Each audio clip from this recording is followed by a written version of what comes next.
So hello and welcome to this episode of the Portion Perfection Professional Weight Management Series. Now, my goal with all of these sessions is to bring you strategies from some of the best minds in the industry. My goal is not just to provide you with the tools that embody my knowledge, but also some of the things that are outside my area and sometimes the things that might be holding you back. Today, we're actually going to talk about menu planning, so that is right up my alley. And I aim to not only inspire you if you don't do it, to just have a go, or bolster your motivation if you partake sometimes, or boost you up if you're already a convert. But I have got an amazing new offer that I think you're going to love, and it's something I've been working hard on for the last couple of months. What we're going to look at is we're going to talk about menu planning and the why, the how, the what, and some things that might make it easier. And we'll have a little bit of a look at meal prepping as well. And then I'll show you something that I'm pretty excited about. And in the end, you're going to do it your way. I'm going to encourage you to take the bits that suit you and run with them. I'm going to show you how we can add some value to your planning, because in the end, you're going to do it your way. And in fact, your way is actually the only way that's going to work. Okay, so what exactly fits the category of meal planning? Well, I'd say it's anything involved in deciding what to eat in advance. So for those who have said they never do it or it's stressful, maybe you are doing it to a certain extent, and maybe there's another step you could take that could get you even a little bit more in control. So in its most perfect form, I'd say that it's laying out the specifics of what you're going to eat and when, and putting them maybe into a document or in some kind of format that you can then follow. It might actually cover all meals and all snacks, or it might just be some of them. And it may involve recipes or just ideas. It might be written down, or it could just be in your head. A lot of people actually do a bit of meal planning or put a bit of thought into what they're going to eat as they're walking through the supermarket. So it's all meal planning to a certain extent, but we're going to focus on the written down kind that you can then generate your shopping list from and be organised for the week. So why would you bother to plan your menu rather than just liking the element of surprise or just deciding what you want when you want it? Well, it's actually better than keeping a food diary.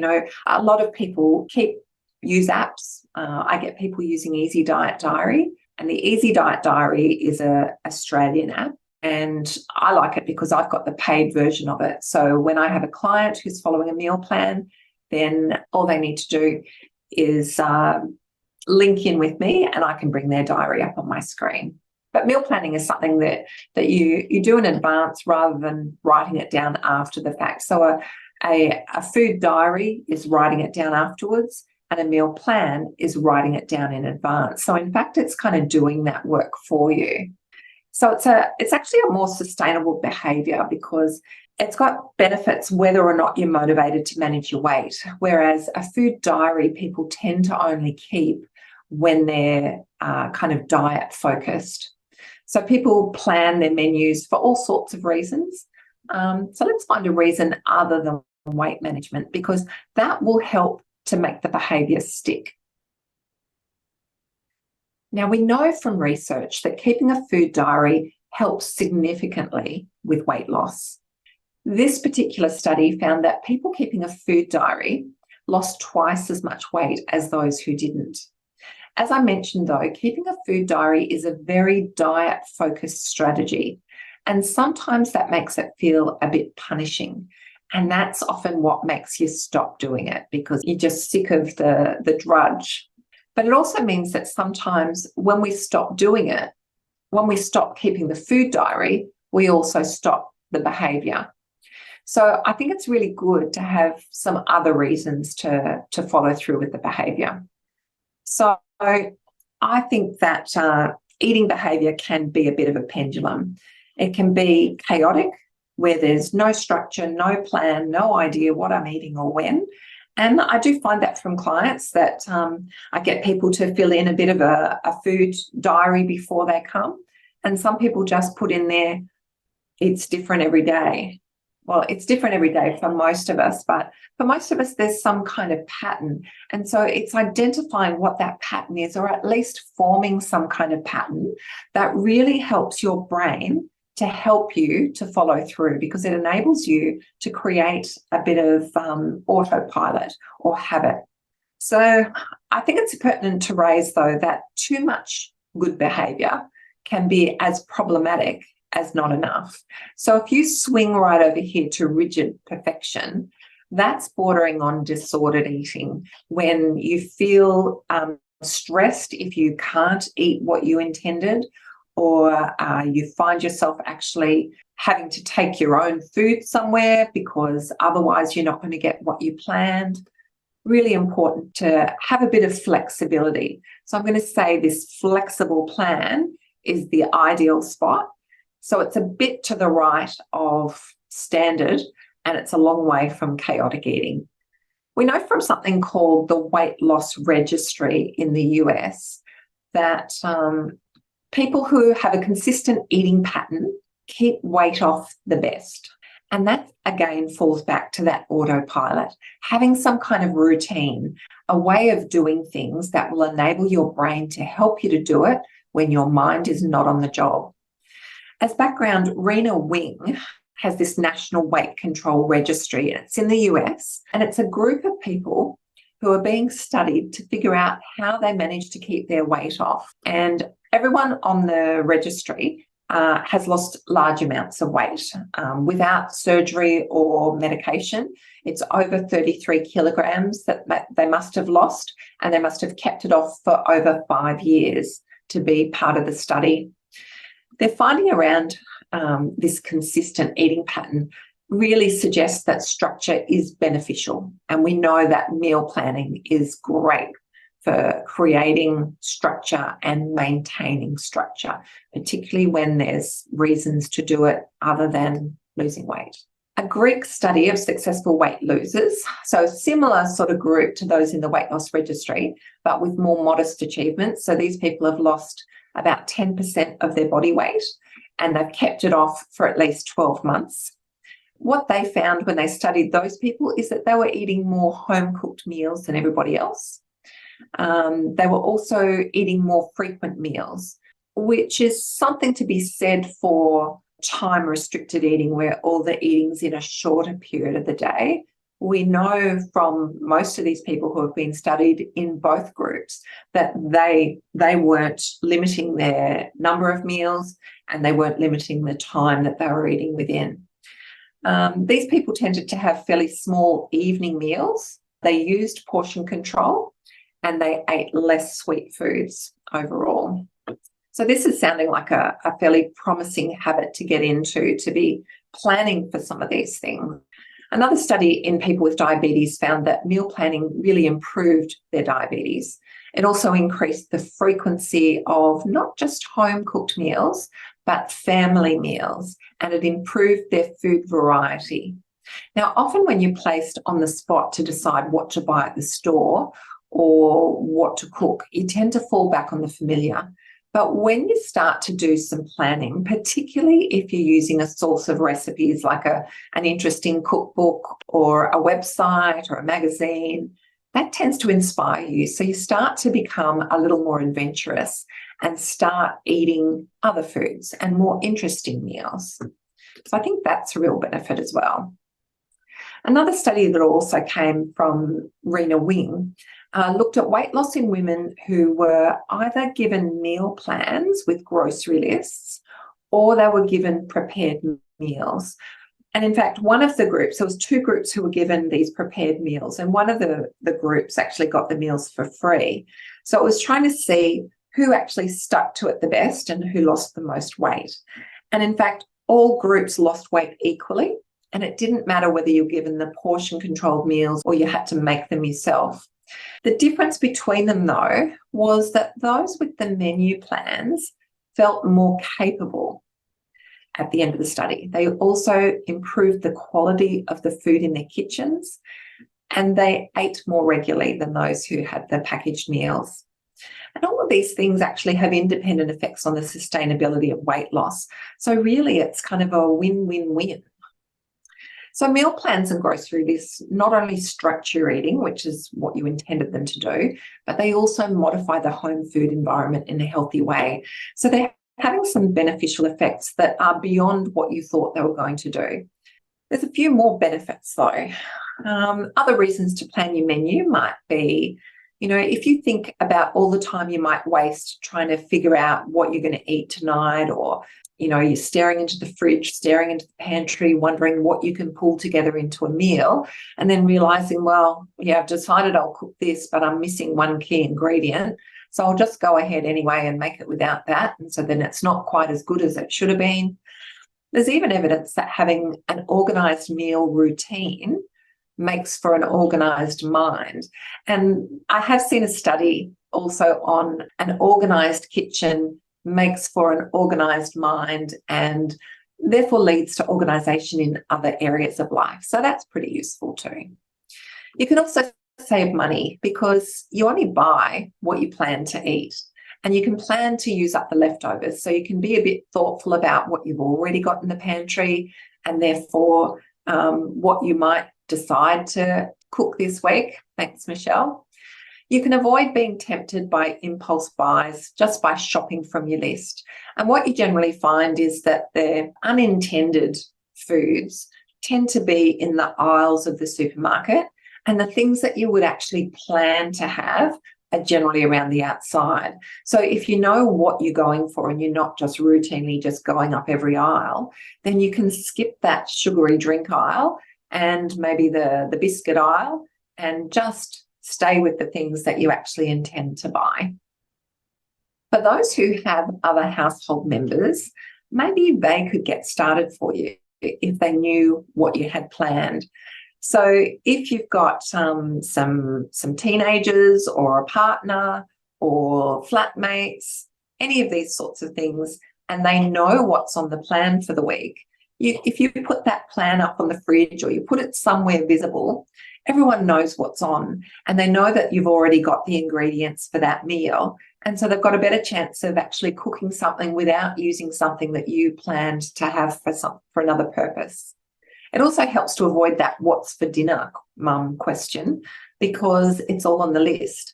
So that actually helps everybody else in their household as well to be ready for that meal, because they knew what was coming and so they can be ready for it. You might also find that when you don't have a plan for what you're going to eat, that your taste buds go looking for ideas. So you might, I might not feel like that meal when the time comes, but usually you do feel like that meal when the time comes because you knew it was coming. And particularly if you've planned something interesting or something that you like, then you're ready for it. And you're not tempted to think about takeaway food because you've got a better option. So generally, our brains actually like to help us. We just need to tell our brains or show our brains what we want our bodies to be doing, and our brain will help us do that. I can see some comments from everyone about either shopping online and not being tempted to buy extras. I think that's a great idea. And food shopping without a list is very tempting. Okay, and there's a comment from Zoe that she's in a one-person household, and so she finds it difficult to find inspiration to cook for only herself. So I think I've got a good solution for you, and part of that might come in doing some meal prep, so you're actually preparing for more than the one meal. Now, naturally, you'll waste less food if you only bought what you plan to eat, so long as you do actually eat it. Imagine that by the end of the shopping week, you've run out of everything. The fridge is nearly empty, but you've actually got all the ingredients to make one perfect meal. And don't forget to do it your way. I tend in my household to plan the dinners, and the other meals and snacks, I've kind of got a range of things that I generally go for, and I do decide them on the day, but I do have this plan of what the options are. Sometimes the snacks can be a problem if you don't plan what they are, because sometimes those right snacks don't pop into your head when the time comes. So often that's a situation for afternoon tea, where maybe people are lacking energy and their body's thinking that perhaps some sweet food might boost them up a bit. If you've already got a plan and you know that there's this yogurt there that you intend to have, then you can actually get straight into it without entertaining the idea of, what do I feel like? I think the best way to be inspired is through beautiful food photography, and there's so much of that around. Nobody likes a book without pictures. It also helps you fudge the outcome if needed, just to make it look like the picture. It's easy enough just to go online these days to find a recipe, but the options can be overwhelming and they may need some modification. You may not be confident that they actually fit your needs, whether the portion size is right or the calories, the fat content. There may be things that are not perfect, and you still need to kind of fit everything in together. So for snacks, you can plan them to perfection. You can meal prep some. You can, pre-portion some fruit and nuts. You can make sure you've got the yogurts in the right portion size, or plan for veggies and hummus or something like that, whatever works for you. We've got the portion perfection snacker there. That's the tool that helps you get the portion size right. It can be good to actually just buy the amount of fresh produce that you plan to eat. I think fruit is often a snack that people stock up on shopping day and then throw out at the end of the week. And the only reason you might do that is because you didn't have a plan for when you were going to eat that fruit, and the opportunity just didn't come to mind. So that's when it's really good to actually put the fruit on your plan and only buy the number of pieces of fruit that you actually have the time to eat in that week. I can see Hannah agrees about the throwing out of the fruit at the end of the week. So to try and get started with planning, first of all, if you've got other household members, just get clear on what they like, what their preferences are, get them involved, get them to put forward some meals that they'd like to see on the menu plan this week, so that they feel like they've got some control. And seek out healthy recipes. So that there's our 4-week weight loss menu plan. And the best thing about that is that they're all designed to the system. So if you're on the portion perfection system, you can be confident that everything in there works for you. And we've put a portion accurate photo so you can see exactly the right amount. And we've got the nutritional breakdown for your serving size. You can also consider creating a bit of a pattern to your meal plan. So, things like meat-free Mondays or finger food Fridays or taco Tuesdays. Any of these things can really help you when it comes to actually doing your plan, because it kind of guides what's going to go in there anyway. And some people are quite happy to kind of have the same thing on several days a week if it's a family favourite. Just stock up on some of the staple ingredients, like maybe some tinned fish or those sachets of fish, and some rice and other products that last a long time, so you don't have to keep purchasing those. So if you're going to do it manually, and I'm going to show you some other options in a moment, this would be the layout for a meal plan. So you've got your meals either across the top or down the side, and then the same for the days of the week. And you choose whether or not you plan, say, all your breakfasts or not, whether it's only dinners or it's dinners and snacks. So in here, you'd put your 3 snacks if you're having 3 snacks. And the other good thing about the 4-week weight loss menu plan is that everything's interchangeable. So it's really hard as a dietitian to come up with a meal plan that you're going to love, because there's going to be something on there that you hate. So at least everything that is in the lunch section is all interchangeable. It's all interchangeable with everything in the portion perfection book. All the breakfasts are interchangeable. All the lunches and dinners are interchangeable. So you've got twice as many things to choose from, and all the snacks are interchangeable. The idea is actually when you're back here writing out your menu plan, once you put something here, so maybe you've put, I'm going to have porridge oats on Monday breakfast, and then you plan the rest.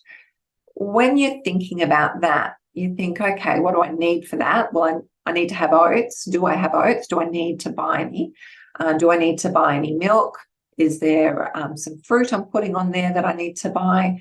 And so then you go straight to your shopping list and you put the things on there in the right categories to match your meal plan, going through your meal plan just one step at a time. So this is what helps you in the supermarket aisle, that you've got all the dairy things together, all the groceries together, all the fruit and vegetables together. So let me tell you more about the new service that we've got. And thank you, Merrin, for letting me know you appreciate what I do. We've got a new meal planning service, and it can be self-serve. So what we've done is we've accessed a really large database of healthy recipes, and we've added our own to that. And we've manipulated some from the database to make them perfect for portion perfection. So at present, we've done 2 portion sizes. We've done the 1,300 calorie weight loss for women. And I chose that because I think women are mainly who's going to be interested in this. I recognise you there, Aaron. And I will do the weight loss for men version. But at this point, the weight loss for men is just 25% bigger than the serve for the weight loss for women, or the bariatric serve. So I recognise that one of the hardest things about planning your menu is sitting down, finding the time and not being overwhelmed by the task. Now, everyone's a little bit different in terms of what sort of help they need. So some people are happy enough with an outline to a meal plan, and say the dinner of that outline might be that it's 120 grams of protein, and it's 3/4 of a cup of carbs, and it's 1.5 cups of low starch vegetables, and it's a teaspoon of oil, or it's a tablespoon of a low fat sauce. Off you go. And some people can turn that into a stir fry and a pasta dish and a curry, and everything comes together. Some people need more help than that. So they might just value a set of recipes that do it for them. They may not need the whole menu plan, but the recipes would be a godsend. And some people need help to figure out what to have and how much, and do the whole meal plan. And it's really often that I would have clients say, I just want you to tell me what to have for every meal and every snack of every day, and I will just do it. Just give me that. But it is quite a task to do that. But bringing on this new software enables me to do it much easier. So I will say, though, that the risk with a meal plan is that it is kind of pushing you towards that rigidity. So we need to be careful, and you need to be conscious of any development of rigid thinking that makes you feel too controlled or too controlling of yourself. We want that flexibility, so that if somebody said, oh, I'm going out for dinner tonight, my whole goal with portion perfection is that you can go out for dinner and you can choose how much to eat to fit in with everything, so that you can still live a good life. So I recognize that, a lot of people feel that an organized plan would be really good. So I will be making sure that I create more and more meal plans. Just got a comment from Carol. I'm just watching the chat. A friend asked me today, she's a bit younger than me, why is it so hard to lose weight when you're perimenopausal, menopausal, or postmenopausal? Thank you. You told her about my program. These days I only need to look at food and the weight goes on. Yeah. Yep, that seems to be the pattern. And there's we've had that session on hormones previously, and we learned a bit there about why it's so difficult. And I still think there's even more that we don't know yet. So what I've got here in this picture is a 7-day meal plan that I've put together that perfectly fits the weight loss for women pink plan from the purple book, Portion Perfection, a visual weight control plan. So what I've done there is I've chosen a range of recipes.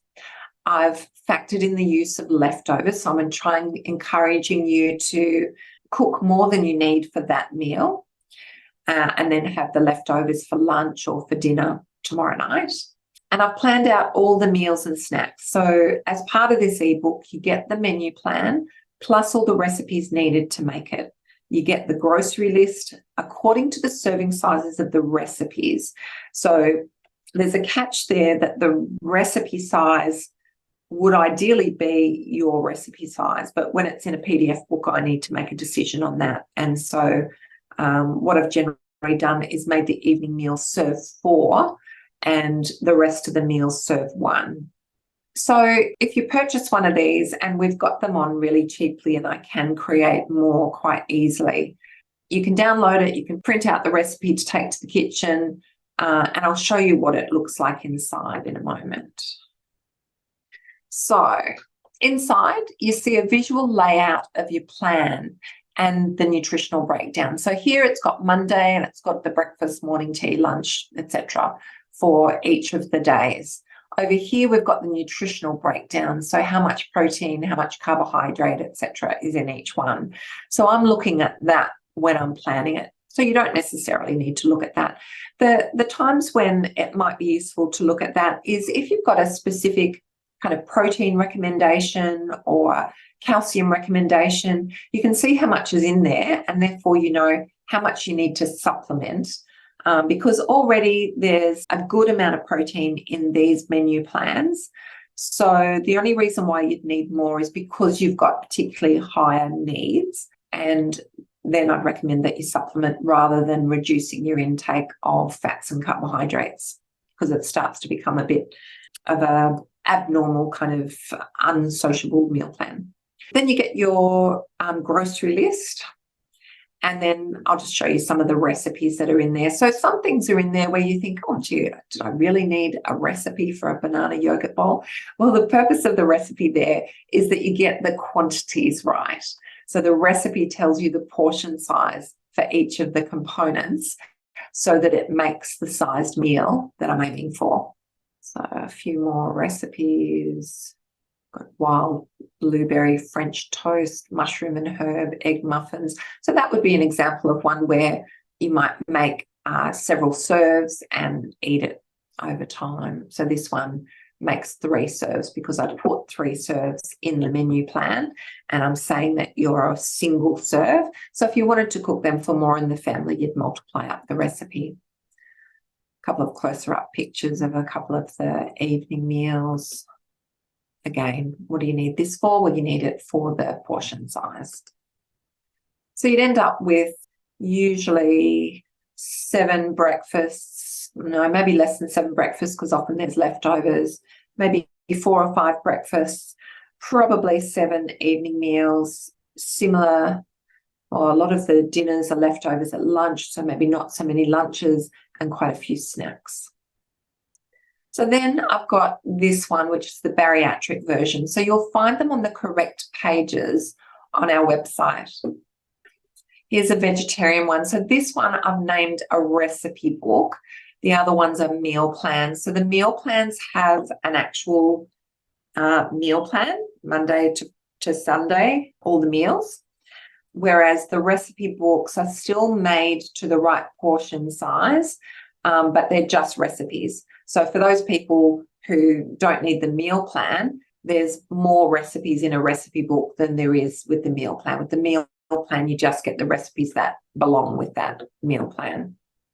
Then this one's an example of a 7-day meal plan that we've put together, which is low FODMAP and vegan. So this one doesn't have portion control overlaid on it at the moment, but it could be done.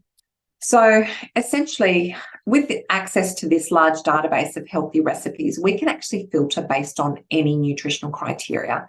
So if you've got special dietary needs, you're looking for something that's dairy-free, gluten-free, vegan, we can do it. We can do anything. So what we'd do then is we'd get the dietitian. You'd book the dietitian to prepare something for you. So there are 3 levels to what we're releasing. The first level is that PDF that you can just buy on the website. It's we're retailing it at $14.95. We've got it on sale at the moment for $9.95. So I encourage you to test it out and let me know what you think. The second level is that we've got a modifiable meal plan where you can have direct access to our database of recipes. So that all the ones that we've modified. And the more people who take this up, the more time we'll be able to fund to create more recipes that perfectly fit the portion perfection system. So that will increase over time. And as it increases, if you've still got access, and this would be a subscription service, if you're still subscribing, then you'll be able to pick up on all the recipes that we've added to our section of the database. Yep, we can actually do low salicylate. I didn't actually see low amine in the assessment, but I can definitely figure out a low amine diet as well. With the help of the dietitian, we can do any special dietary requirements or any specific nutritional goals. So we can set, we can even request, less than so many ingredients or less than this amount of time to prepare. So that'll be available as a subscription product. And it's really affordable. It's $15 a month or just under that. But on the subscription, it's a minimum 3 months, where it comes in 3-month blocks. So rather than taking $15 charges, we're taking $45 or $44 something charge on a 3-monthly basis. And you can just come in for 3 months. You can create whatever you like, download, print, whatever you like. Of course, we'd love you to stay with us, but it's up to you.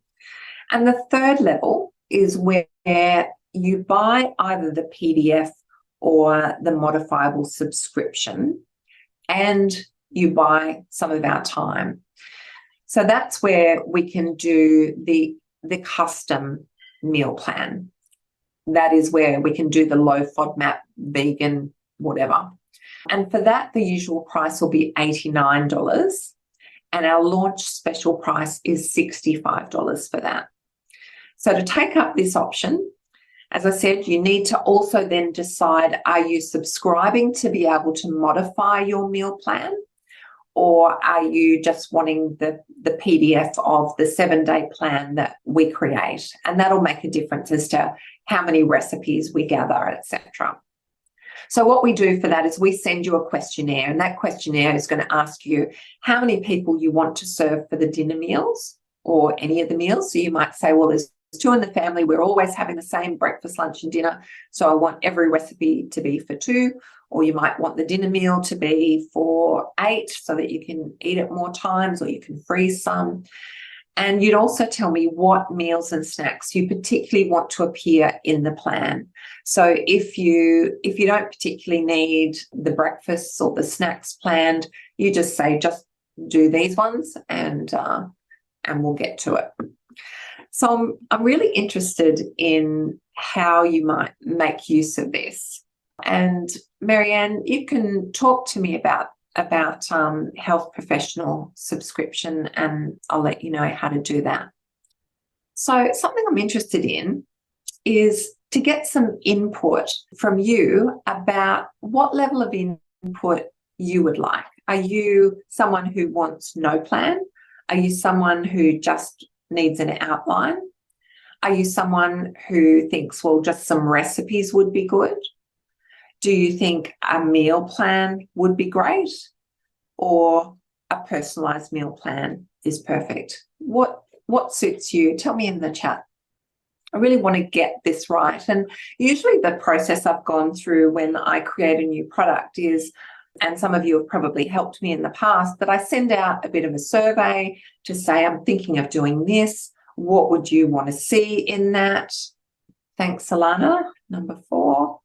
And then I sound out on price, and I really structure it to what people want.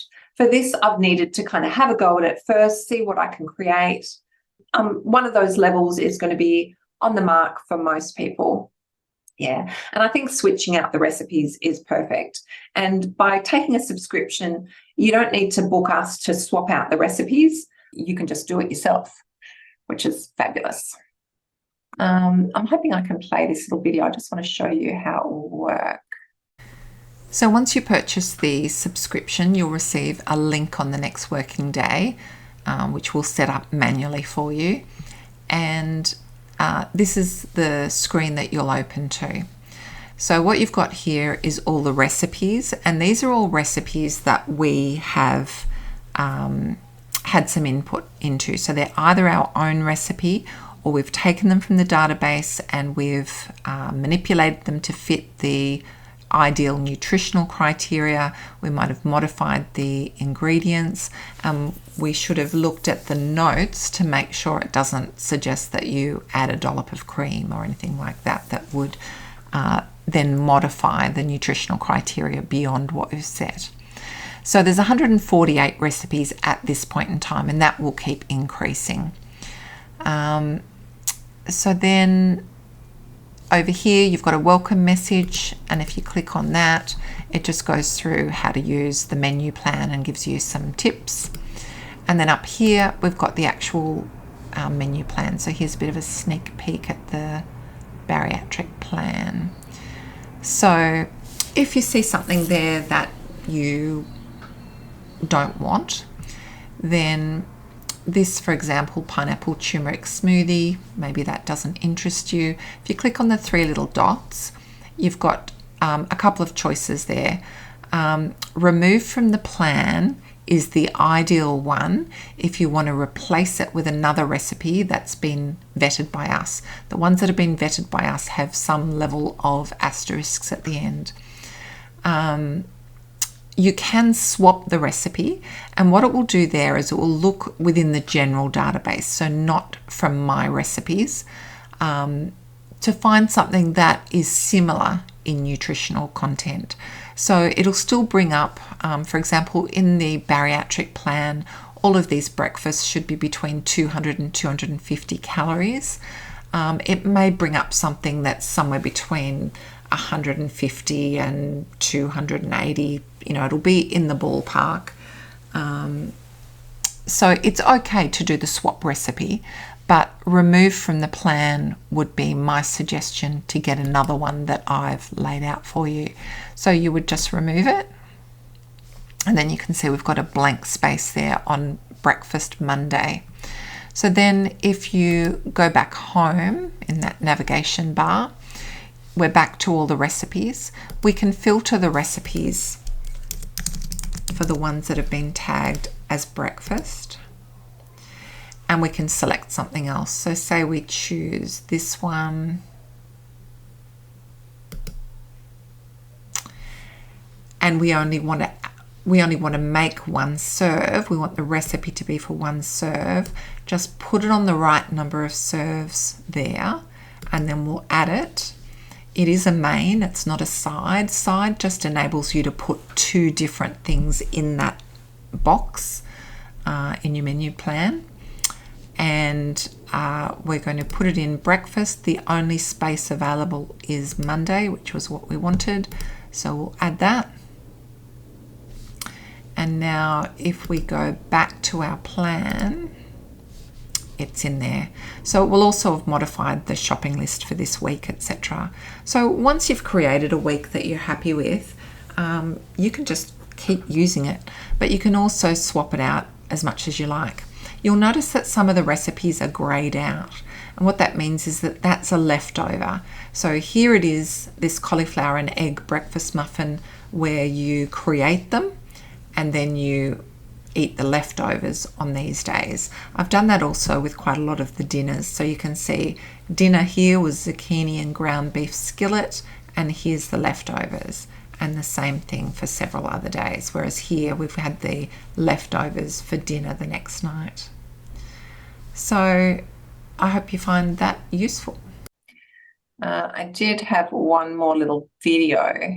Here's the page for the custom meal plan to purchase on our website, and you'll find the description, and then at the bottom there's other products you might like. In fact, you need to select one of those, so it explains that here.